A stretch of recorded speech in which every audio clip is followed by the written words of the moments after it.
the haunting melody of Oliver Anthony. In the heart of the Appalachian Mountains, nestled deep within the rugged terrain, there existed a remote, isolated town by the name of Richmond. Surrounded by dense forests and shrouded in an eerie, timeless aura, this place was known for its secrets that few dared to uncover. But Oliver Anthony was different.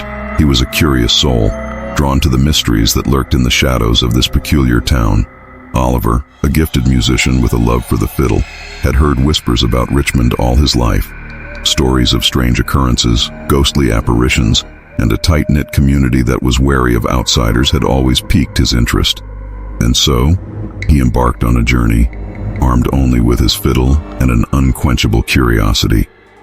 As he ventured north of Richmond, his journey took a chilling turn. The terrain grew more treacherous, the trees more menacing, and the very air seemed to thicken with an ominous energy. Oliver began to play his fiddle, hoping to ease his nerves with the comforting strains of his music. However, the moment the first note left his fiddle, he realized he had awakened something ancient and malevolent.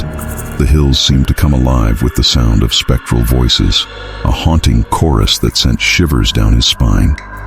It was as if the very land itself was responding to his music. The deeper Oliver ventured into the wilderness, the more sinister the events became. He would hear whispers in the wind, voices from the past that told of long-buried secrets. The rich men north of Richmond, rumored to be powerful figures who held sway over the town, were said to guard a terrible truth, one that had been hidden for generations.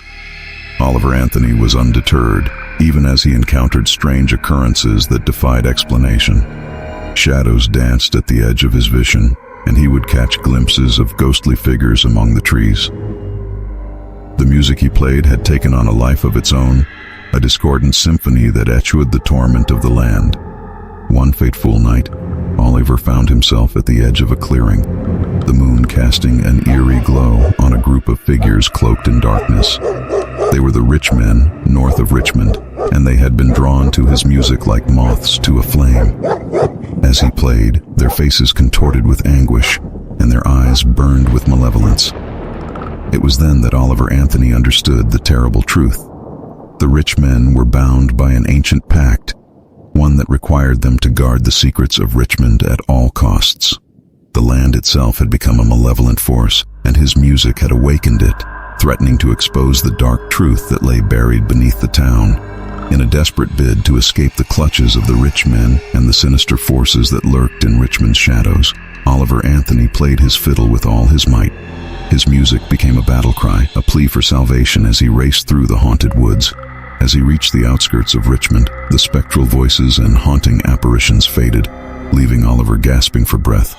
He had narrowly escaped a fate that would have bound him to the town's cursed history. Oliver Anthony never returned to Richmond, but his haunting melody lingered in the hills.